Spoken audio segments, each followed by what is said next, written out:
Am I the a-hole for going forward and refilling the divorce procedures after my wife canceled now that she is getting the help she needs for her postpartum depression? I, 29 male, was in a relationship with my soon-to-be ex-wife, 28 female, for 8 years.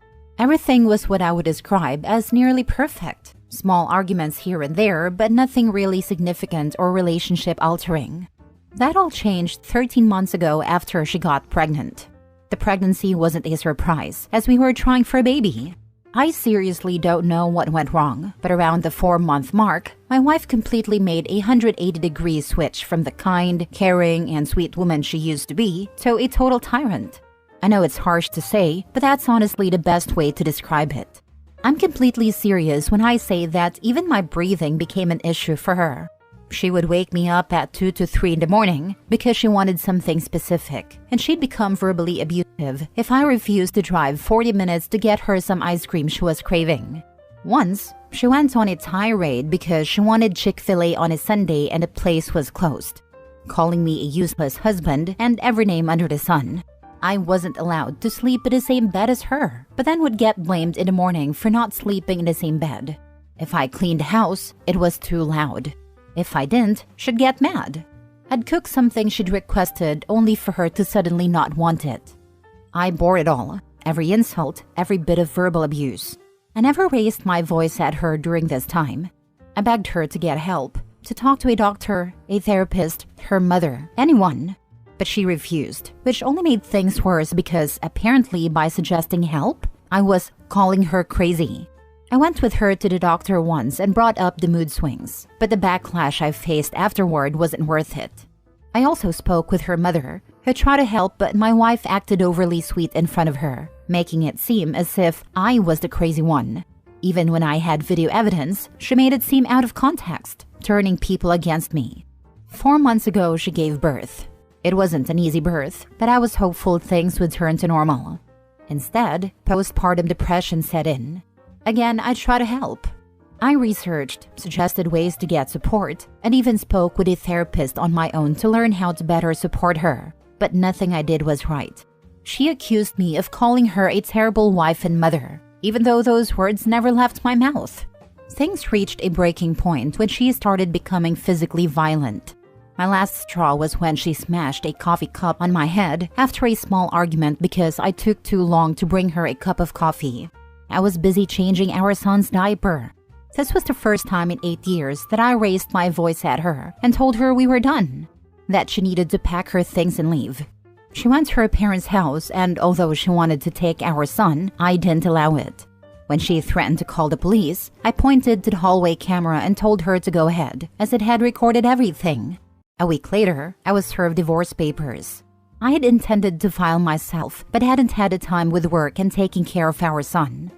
3 weeks ago, when I got back from work, my in-laws were waiting for me.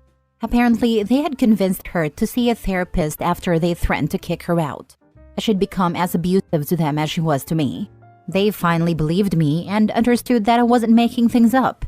They gave me a letter from her before they left. In the letter, she apologized for the way she'd treated me, saying she didn't know why she did it and had no excuse. She explained that after her parents threatened to kick her out, she saw a therapist and psychiatrist and is now on medication. She said she stopped the divorce proceedings and wanted to give us another chance. I haven't responded to her letter and instead instructed my lawyer to proceed with the divorce. I handed over the letter to my lawyer, as it includes a lot of details about her behavior and her admissions of abuse.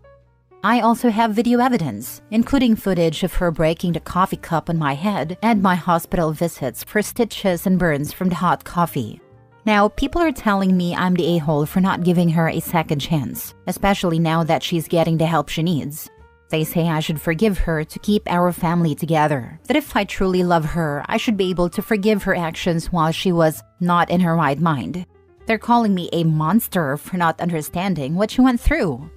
But my question is, why didn't she take the help I suggested? I did everything humanly possible to support her, but she refused and made me out to be the villain. Nothing I did was ever right or enough. Even when I removed myself from situations, I was wrong.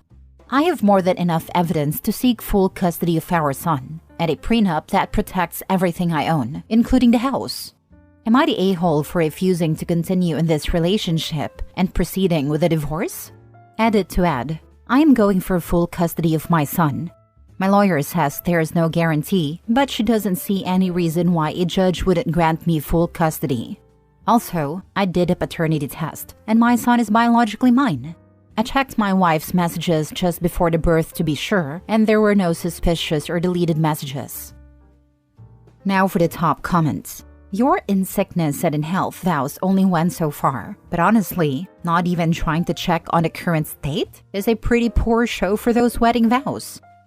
Nowhere did I promise to just shrug off abuse and to possibly put my son through that. Please remember your advice if a woman asks if she could leave her abusive husband. Not a-hole. You and your son were not worth her getting help over, but her parents are? She abused you. No matter the circumstances, she doesn't get to play the victim now. Her parents weren't. Her own selfish desire was. She was scared of homelessness. Agreed. You're definitely not the a-hole here. It sounds like you've been dealing with a lot of emotional and physical abuse from your wife, and you've done everything you could to help her, including suggesting therapy and offering support. When someone refuses help and becomes abusive, especially during a vulnerable time like postpartum depression, it's not your responsibility to keep trying to make it work, especially when your safety and well-being and your child's are on the line. Her seeking help now is a positive step, but that doesn't erase what happened. You have every right to prioritize your well-being and your son's future, especially given the evidence of abuse and how she's treated you. Moving forward with a divorce and full custody is understandable, as you're looking out for your son and creating a safer environment for both of you. Keep doing what's best for you and your child. Postpartum depression is very real, and give her a second chance to get back to being a normal person. She destroyed her body and mind making you a father. Most people handle that fine. She didn't. Give her the opportunity to recover from her mental illness and stay separated until she does.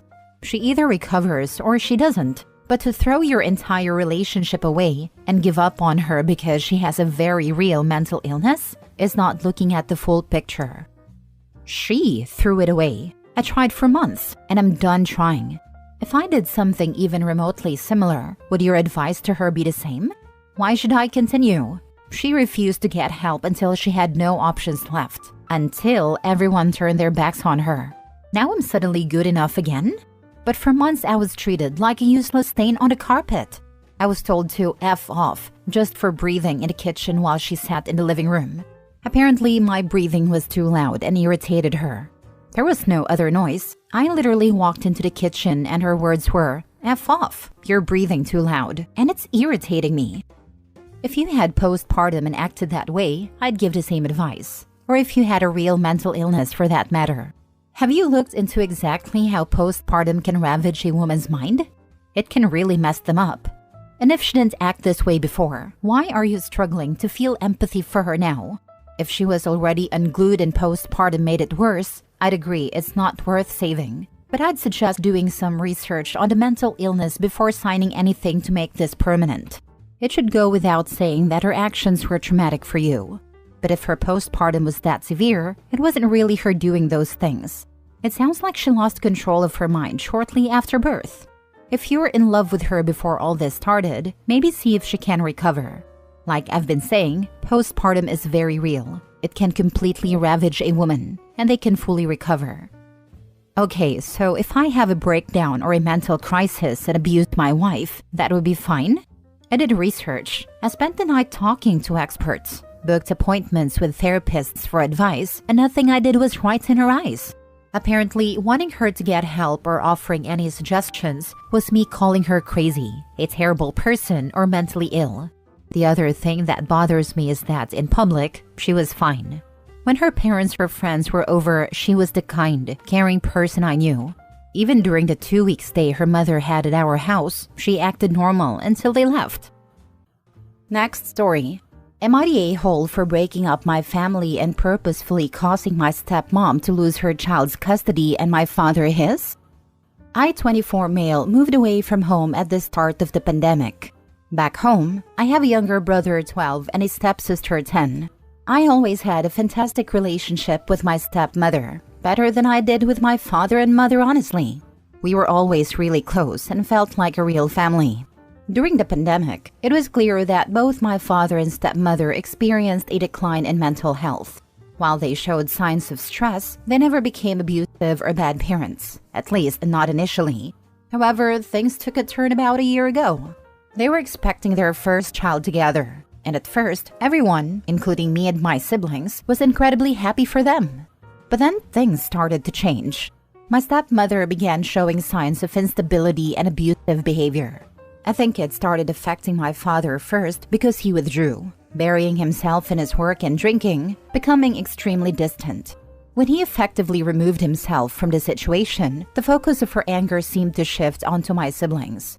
They began telling me how she was always angry, yelling, and constantly berating them for trivial things. I initially thought it was pregnancy hormones taking its toll on her, and I assumed it would get better eventually. So, I comforted them as best as I could and told them we needed to be understanding since she was going through a hard time. But it never stopped.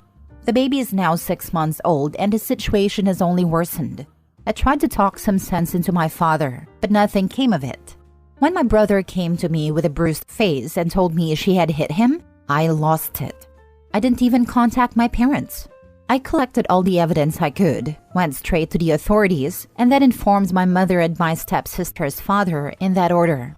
I didn't care about my father and stepmother anymore. My siblings were my priority. After a series of legal procedures that I frankly don't fully understand, my mother now has a custody of my brother. My stepsister is with her father, and the baby is staying with my paternal grandparents while his permanent situation is being decided. Since then, I've taken a lot of heat from both families for not attempting to address this issue within the family before going to the police. They argue that I should have gone to the authorities only as a last resort, and that I destroyed the family by not trying to be the bigger person and resolve things like an adult. My stepmother, especially, has been relentless, using every chance to talk to me about it. Eventually, I told her, going to the cops was me being the bigger person. If I'd really done what I wanted, you'd be eating through a tube in a coma from the beating I'd have given you. Honestly, that's exactly what I wanted to do, and the only reason I didn't was because she has a baby and a daughter of her own. I also wanted to beat the heck out of my father for neglecting his children. He's very lucky that my brother still loves him. Not the a-hole. You did everything right. Going to them would have put them in defense mode and they may have hidden things and coached the kids. Your stepmother has clearly had some sort of mental breakdown. Hopefully she gets the help she needs out of this. You're a hero to those kids. Yeah, I honestly don't know what's up with her. But at this point, I'm not exactly sure I care anymore. At least not as far as the kids are concerned. She burned that trust, mental breakdown or not. Some type of psychosis brought on by pregnancy. But once she physically abused the children, the authorities need to be brought in. Not a-hole, and tell both of them that you went to the authorities first because you no longer trusted them with your siblings' safety due to their own actions. That they are entirely to blame for the situation they're in, and that the way they're trying to blame you proves that they're mentally incapable of taking responsibility for their own actions and would not have made necessary changes had you talked to them first. That your priority will always be the health and safety of the children, not the adults who abused them, period. And tell both of them that you went to the authorities first because you no longer trusted them with your siblings' safety due to their own actions. Yeah, it really comes down to this, to be honest. Father was drinking himself away, being too scared to stand up to his wife, and she was too blinded by whatever she has going on to realize she was abusing kids and that she needed help. Last story. Am I the a-hole for refusing to let my sister stay with me after she got married and demanded I adjust my lifestyle for her husband?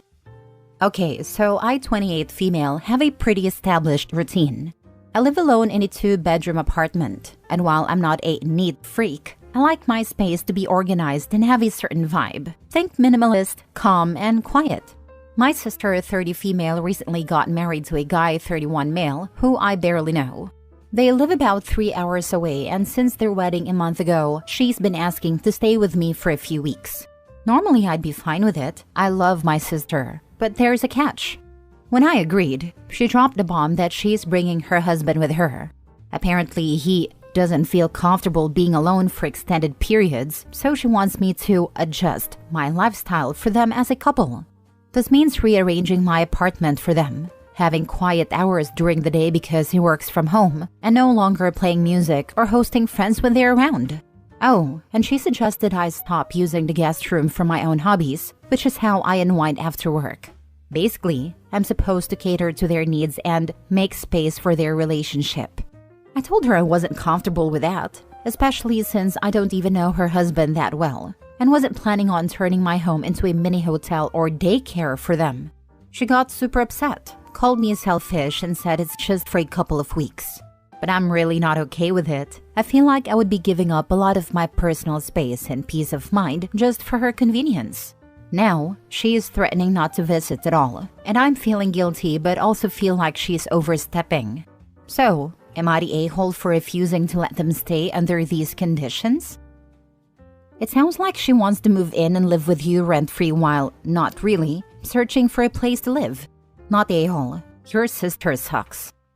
Sounds like they got evicted and have decided to take over OP's home. Sounds like they'd prefer OP to move out for a few weeks, but are willing to let her stay if she just goes to her room and leaves them alone while they're there. Not the a-hole. Something fishy is going on here. Why would they expect you to rearrange your apartment, move out your hobby stuff, and basically change everything for them just for a few weeks? This sounds more like a case of, we need somewhere to stay, but no will be told no, so we'll visit for a few weeks, and then OP won't be able to get rid of us, because she'll be leaving us homeless. So we can stay for longer and longer until OP has to evict us, or accepts that this is our home now. And even if it isn't that, who the heck as a guest asks someone to rearrange everything for them? My cousin has stayed at my house a lot, and not once has he demanded that I rearrange everything for him. Either your sister and her husband are crappy and demanding guests, or they're crappy and demanding mooches trying to con their way into your home.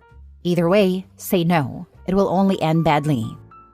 The only excuse I can see for a guest to ask for a brief rearrangement is if they either have an infant and need a space in a guest room for a cradle, or they have a walker/wheelchair and need maneuvering room. Obviously, neither applies here. I agree with everyone suggesting that the sister is trying to move in and take over OP's apartment. Not the a-hole. It's your space, and it sounds like she's asking for a lot. A couple weeks is a long time to live in a situation that's making you uncomfortable. Thank you for all the reassuring words.